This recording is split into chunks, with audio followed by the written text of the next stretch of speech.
Hi guys, welcome to this brief overview of this ALiVE mission I've been working on for my ArmA III community.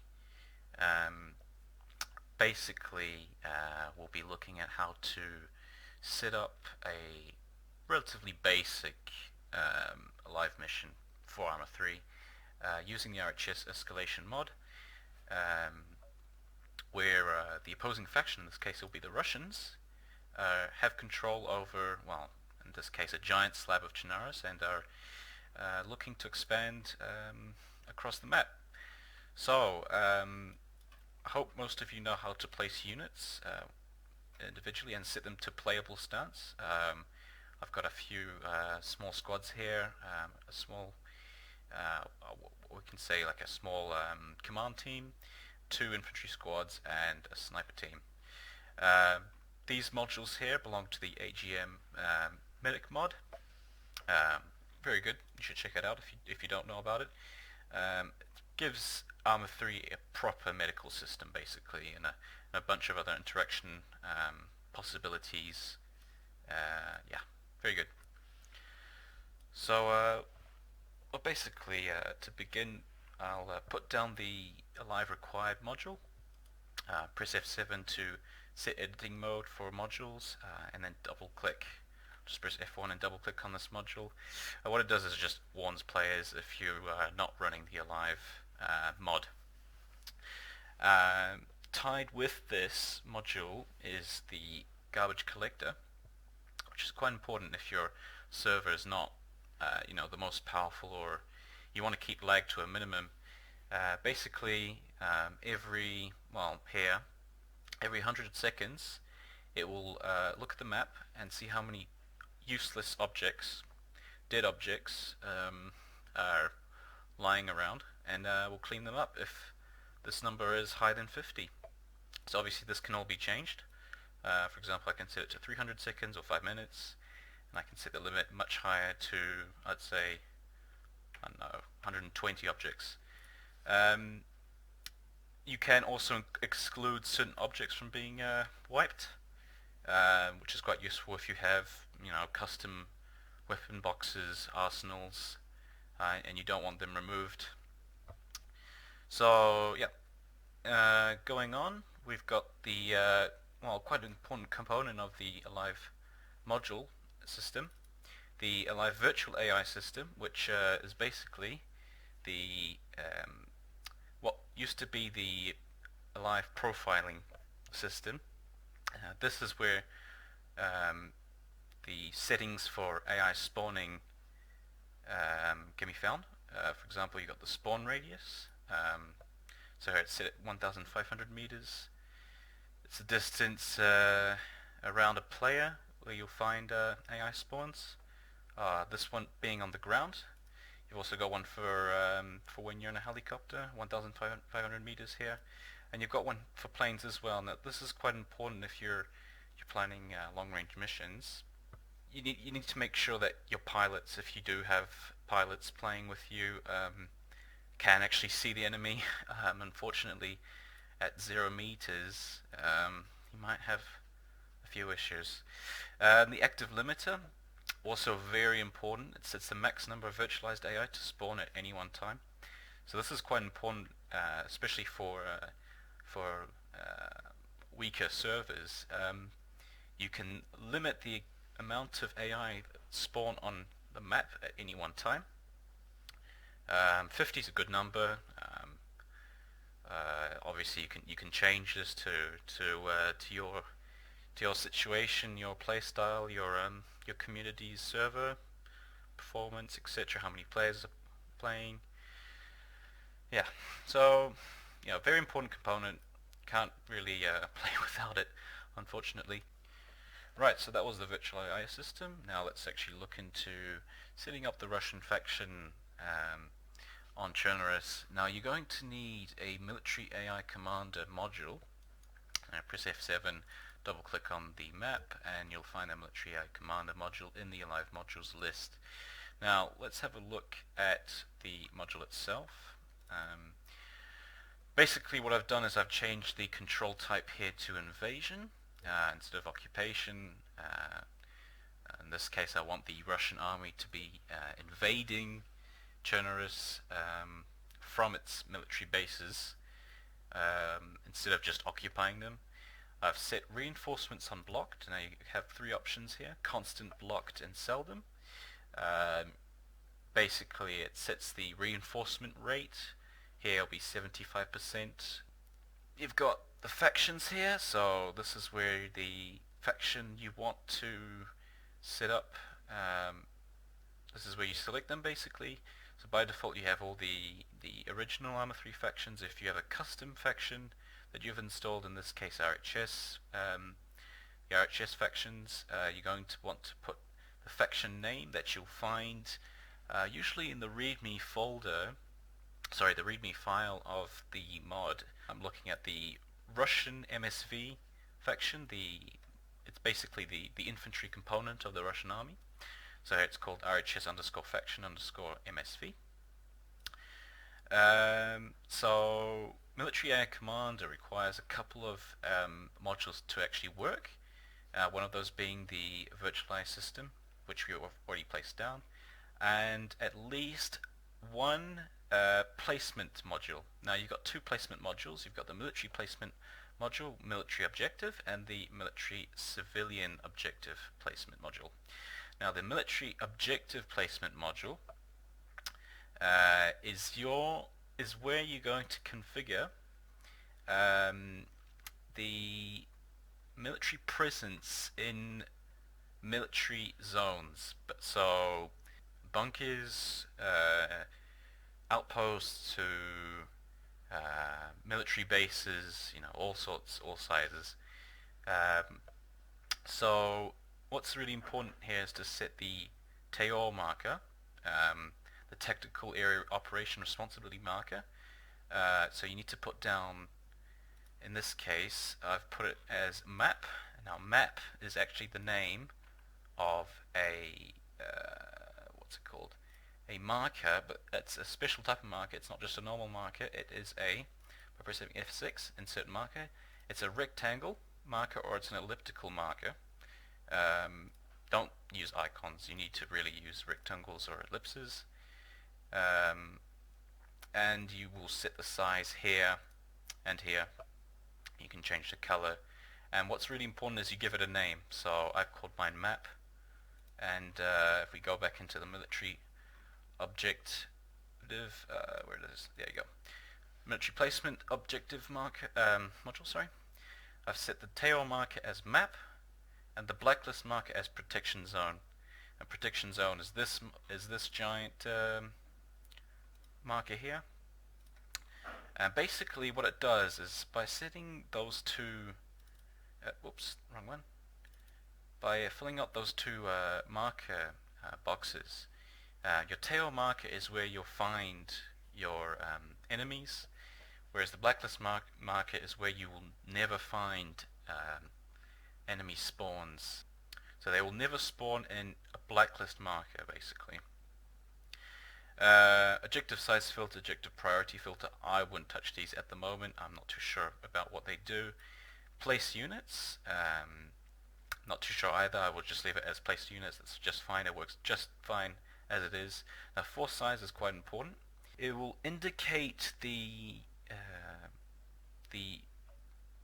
initial military force available to the Russian faction in this case. So I've set it as 400. Now what the virtual AI system will do with this number is it will spawn 400 virtual AI, right, as the initial starting force for the Russian faction.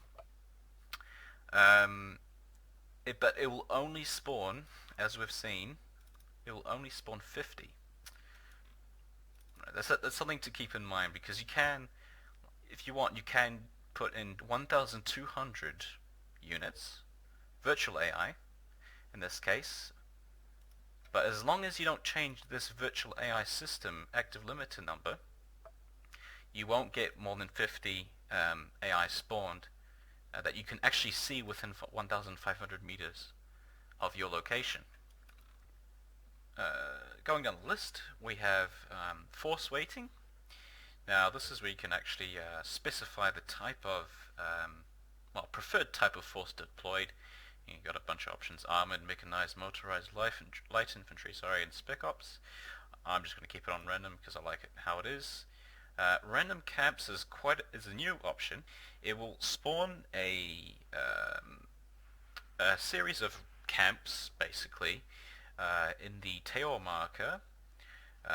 You've got a few options here, so low, medium, and high. Take them as densities if you want. I'm just going to leave it on none. Yeah. So the override infantry, motorized, mechanized, armor, and spec ops boxes um, allows you to set a custom count of mechanized groups in this case to be spawned. Leave blank for no change, set to 0 for none. So that gives you, more control over the weighting you want for the faction you're configuring. Force faction, again, you need to make sure this is the same name as in the military AI commander module, or else it won't work. Create HQ, so it will create an HQ objective close to the module. The objective just means that you'll actually find a military base there, close to the module. So in this case, it'll be right here. The HQ objective will act as a military base that will be used by the virtual AI system to spawn units, as it will recognize that location as being a military base, just like a normal military base you find on the map. If you want custom military bases on your map, you need to have the military custom objective placement module as well. Otherwise, you'll find that the AI system does not use your bases you've built. But I won't be using the custom objective module in this case. Place air units. So these are empty air units. You'll find quite easy to do. If you want to do it yourself, you press F1. You select empty aircraft in this case, or air. Press OK. Relatively simple, but that module can do it too. Yeah. Place supply. So you'll find supply boxes in objectives. Again, objectives are, in this case, military bases, bunkers, and outposts. Place ambient vehicles, no ambient vehicles, low, ambient, high, low, medium, high. Relatively straightforward. I will leave it on no.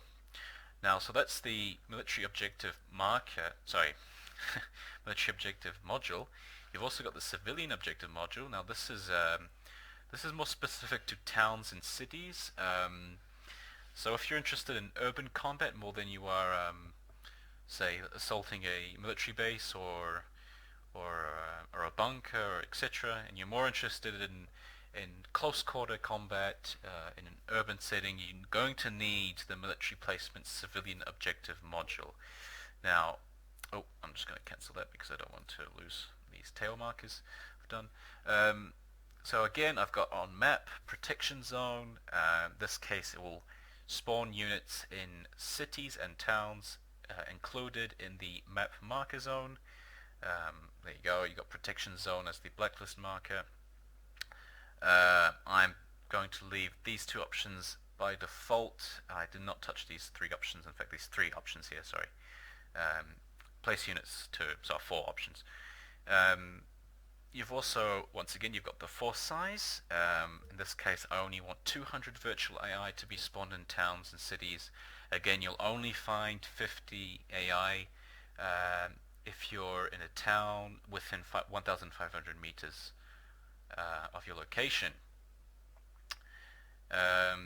Force weighting, again, random. I'm just going to leave it on random. Readiness 100%. Roadblocks. Now, you've got, so in the military objective you had random camps.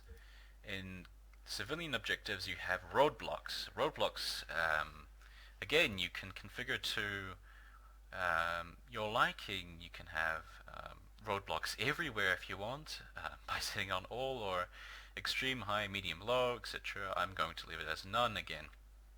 because I don't want the extra objects being spawned in. It's basically more work for the garbage collector, and then obviously more lag.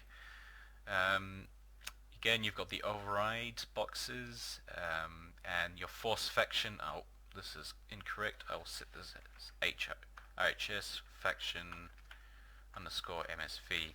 There you go. So I've also got one last module here, which is quite important.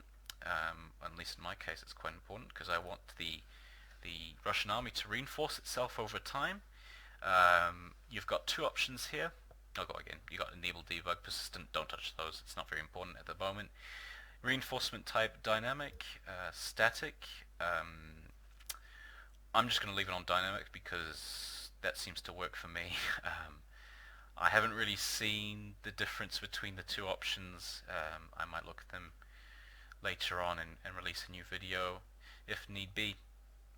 Force pull. Now again, this is like the your force size option in the other placement modules.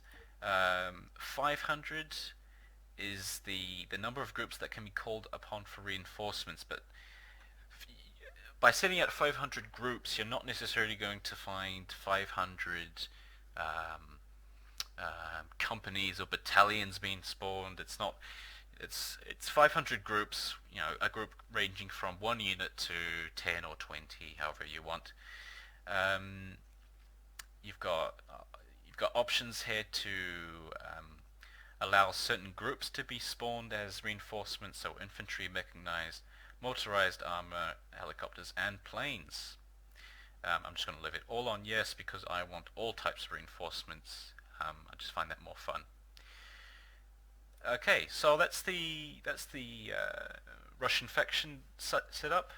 Let's look at a couple optional modules I've put in. Right, so I've actually thought about this. I actually kind of want civilians being spawned in this mission. Not too many though, just enough to add a bit more immersion. So what I've done is I press F7 again, double click, and I've selected the two civilian modules, civilian placement and civilian population. So the civilian placement again gives you options to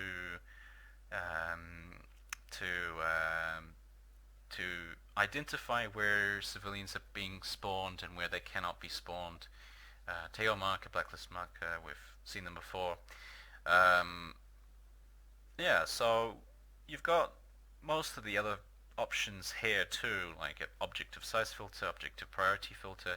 Again, I wouldn't touch those. They're not important in this case. Force faction civilian underscore F, which is the default ArmA III civilian faction. Obviously, if you have custom civilian factions installed, I know of a couple. I think there's one included in the African conflict mod, and that adds African civilians. There are a couple other mods like that. So you've got a few options down here. Placement level low. So this is your density basically. And you can also add ambient civilian vehicles, low ambient, medium ambient, high ambient vehicles, very straightforward, and your ambient vehicle faction. So again, I'll just leave it on civilian, the ArmA III civilian vehicles. So just don't touch those parameters if you want to work, especially if you don't have custom civilian factions installed. Right. So the civilian placement module can actually use a civilian population module, which is its own virtual AI system if you want. You can configure again the spawn radiuses for ground troops, helicopters, and planes. An active limiter, again, this sets the number of civilians you want to see at one time. In this case, I can only see a maximum of 15 civilians within 500 meters of myself, and you can also set the hostility levels of the civilian faction, ranging from low to extreme. So, for example, if you are playing in a hostile region where really everything's against you, you could set the blue 4 hostility to extreme, if you're playing as blue 4 obviously, and so not only would you be under attack by the op 4 faction, but civilians would be quite hostile too.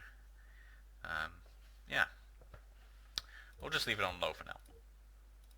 So, yeah, that's the basic premise of an ALiVE mission. Note that I've only got one sort of group of command modules here because I've only got one faction configured. If you wanted to have two factions attacking each other, for example, you would need to put down a second AI commander module.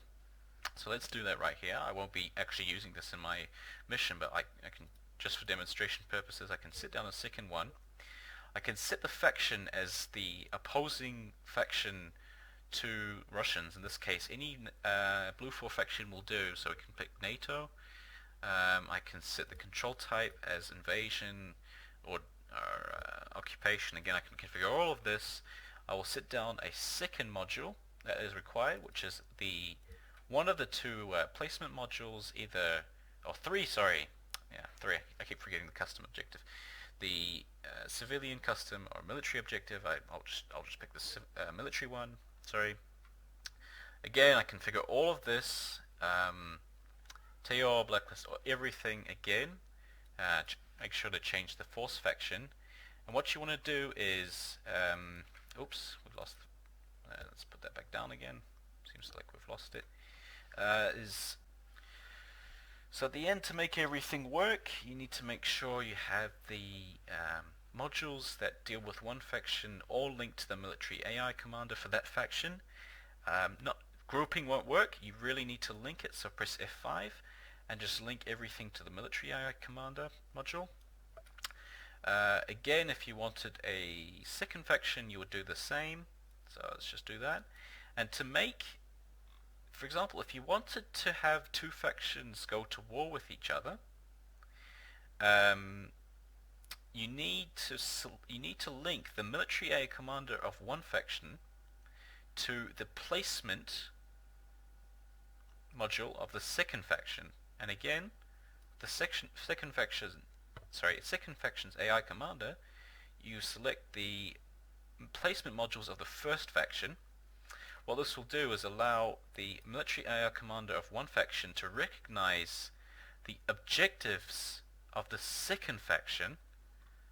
Now, this is important because if the factions don't recognize each other's objectives, then you won't see battlefields popping up too often. In fact, it'll be almost impossible for the two factions to fight each other, and you're gonna have as many factions as you want. You just need a military AI commander module and at least one of the three placement modules, including the virtual AI system. The virtual AI system is by far the most important component of the ALiVE module system.